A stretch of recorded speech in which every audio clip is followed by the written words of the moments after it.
What's up, everyone?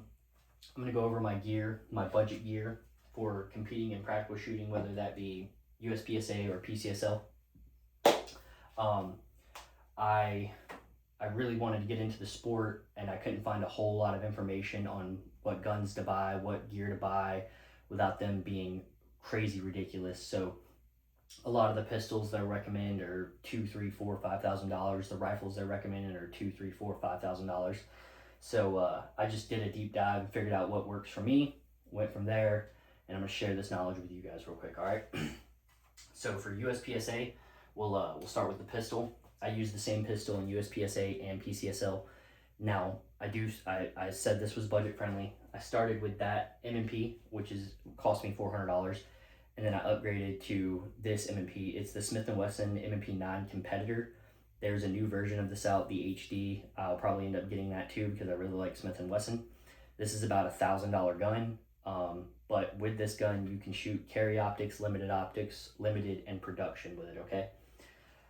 Obviously, this is a completely stock pistol. It comes with the mag well, it comes with the 5-inch slide and barrel, or the 5-inch barrel, and it comes, it's an aluminum frame, but it's a metal frame. I didn't upgrade the trigger. This is the stock M&P trigger. I'm probably going to upgrade that a little bit later. That's about $180. I threw a Defender ST on this. This is a Vortex Defender ST. This is about $280, I believe. Vortex is great. You can go a cheaper route and buy O-sight, get a bigger window, and O-sights rule. I like O-sights.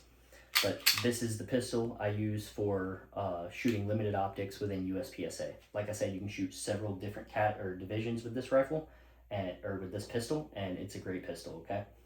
Love it to death. For limited optics, your magazine length has to be 140 millimeters, I believe, and Smith & Wesson sends you roughly 140 millimeter magazines. I think they're 132, but they're only 17 rounds. So if you're competing in limited optics, you need something that holds more rounds because everybody in that division has more rounds in their gun, okay? Smith & Wesson's kind of lacking on that. I think they sell a 22 round magazine, but they still come with these plastic base plates. And as you can see, I have broken a base plate already. So whatever. You can buy these nice Henning base plates. They fit in that weapon as well as they fit in this pistol, okay? These take it up to 22 rounds, I believe, maybe 23. And it's 140 millimeters. They're super easy to take down. They're super easy to clean, all right? Henning base plates, they're awesome. I want to say these are like 30, 40 bucks a piece, but worth the money that you spend on them, okay?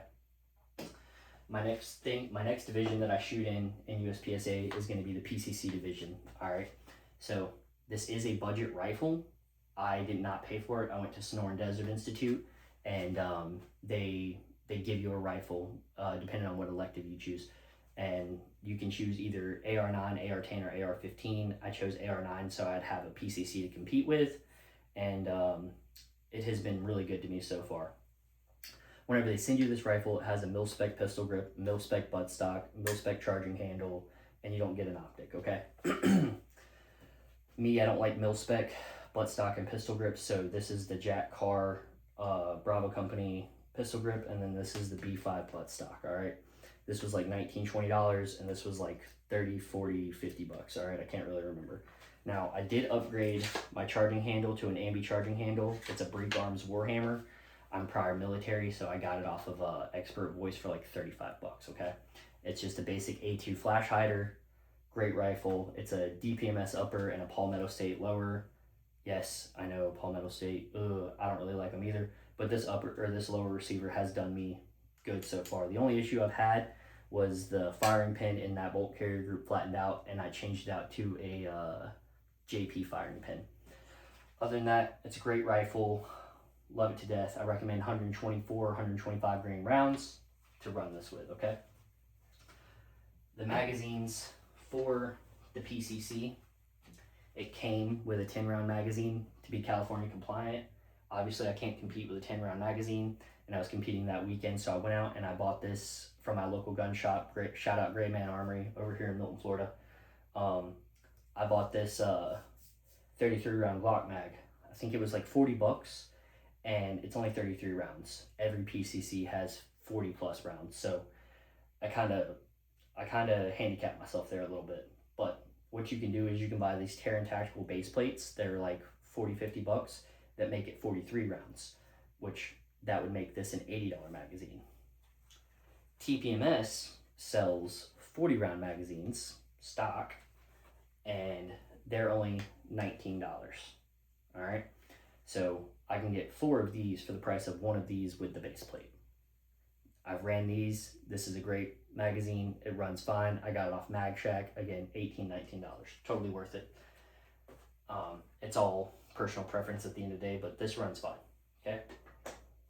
My belt for USPSA. My first belt was this guy. We'll go over this guy whenever we get to the 2-gun stuff for PCSL, but this was my first belt. This was the budget-friendly build, okay?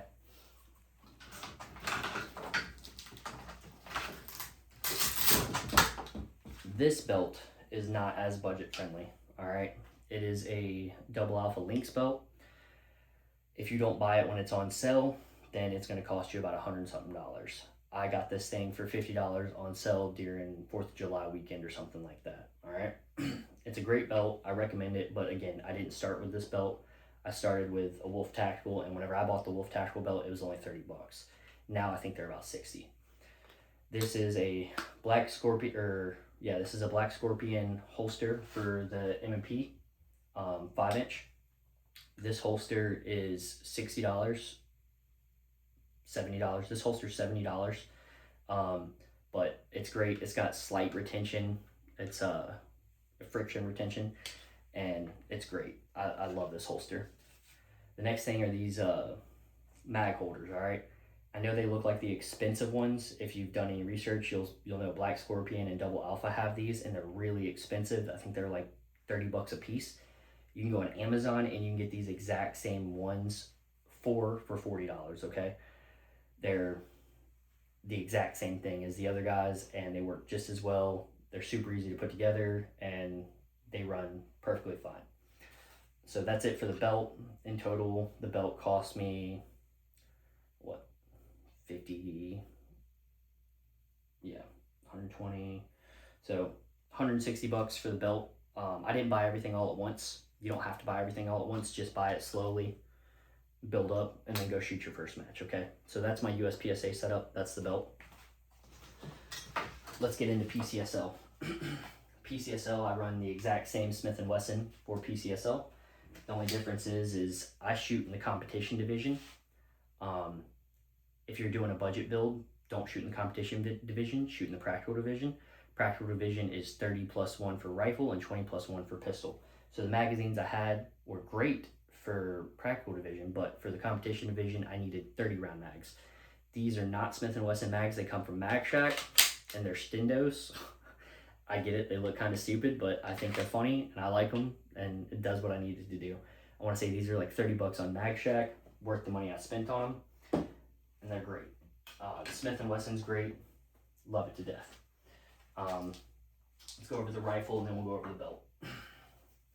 So my rifle is a Diamondback DB15, okay? This is about a $700 rifle stock. It's a mil-spec internals. Obviously, we've got the A2 flash hider again. It comes with Magpul pistol grip and a Magpul MOE buttstock. I'm not overly fond of those buttstocks or pistol grips, so I changed them out to Daniel's Defense stuff from some extra stuff I had laying around, okay? You can run the Magpul stuff. It's perfectly fine. It's just personal preference for me. I don't really like it. This LPVO is a West Hunter LPVO. You can get off Amazon for like $90, okay? The mounts these are Vortex mounts. I want to say they're like 40 bucks. I did not buy the mounts nor the sight, the LPVO itself. That came from Sonoran Desert Institute whenever I was taking the class, okay? This is Vortex Venom 3 MOA dot, red dot. It's enclosed. I did not pay for this dot. It is about $200 though. I did not pay for this dot. I won it at PCSL's GOAT. This right here, the mount for the offset red dot, is like 30 bucks. Got it off Amazon. It works great. All right.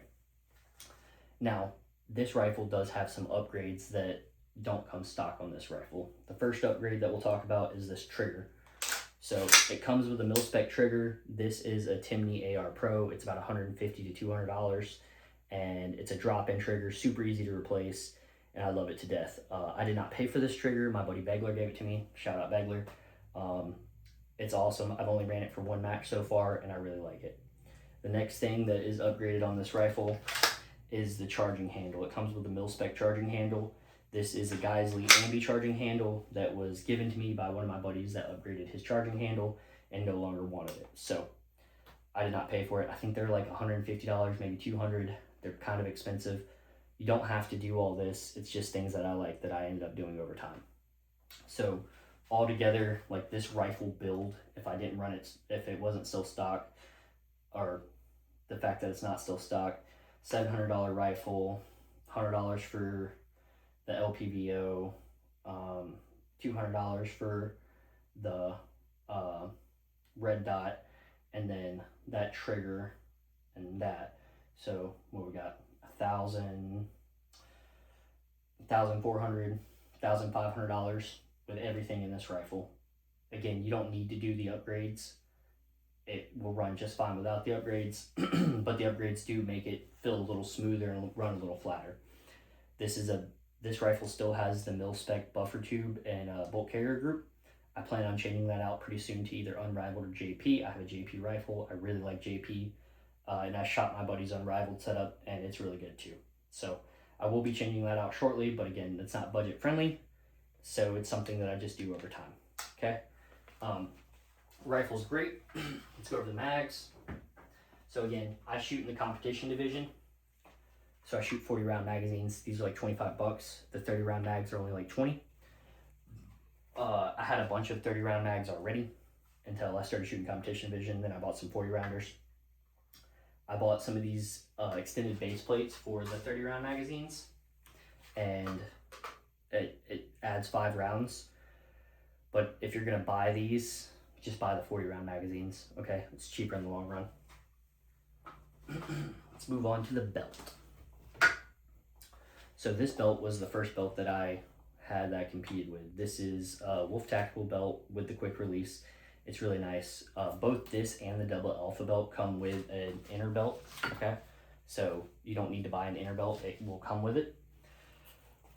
When I bought the belt, it was like $30. They have recently gone up in price, and I believe they're like $50 to $60 now. You can still find these duty belts that are pretty good for like $30, all right? So you don't have to go with Wolf Tackle, you can go with something cheaper. This is an Omnivore level 2 retention holster. This is $60, okay? Comes with a nice little piece of plastic that goes onto the rail of this. The reason why I run a retention holster is because of the tactical games and because of PCSL. You don't want your pistol flopping out on you whenever you're running around doing stuff, okay? So retention holsters are kind of a must for PCSL matches, but this holster is cheaper than my Black Scorpion holster, okay? Level 2 retention, it's great. This holster does not work unless your pistol has the light rail on the bottom, okay? So make sure if you buy this holster, you have the light rail on the bottom. These magazine pouches right here, they're like $25 for the double stack and then like $18 for the single. They're Molly, they go right on the belt, they're great, okay? And then this is a double stack AR mag pouch. It's great. I bought it at my local range for I think $30, and it hasn't failed me. You don't need this little canvas admin pouch. I bought it so I could throw my cell phone in there during matches, but it works great. All in all, let's say the belt's $60 now, so 60, 120, 145, 175. All right, because you don't need this third one, okay? So this belt's going to cost you about $175 for this full setup, and it will get done with what you need to get done. And that's if you don't go a cheaper route and buy a cheaper belt, which you can as long as it's a Molly belt, all right? None of this I bought all at one time. Everything was bought slowly over time. So whenever you do decide to get into the shooting sports, I recommend getting your pistol reliable, double stack 9mm pistol right off the bat. If you have the money, yeah, buy something higher end, but you cannot go wrong with Smith & Wesson, Glock, Walther. They're great guns. They run like you want them to. that I've never had a malfunction out of this gun, but I've had malfunctions out of my 2011s and whatnot. So for reliability purposes, this is a great gun. Glocks are also pretty good guns. So are the Walthers. That's my budget build, guys. And yeah, if you got any questions, feel free to message me, drop a comment, let me know what you want to know, and I'll try to help out as best as I can. Have a great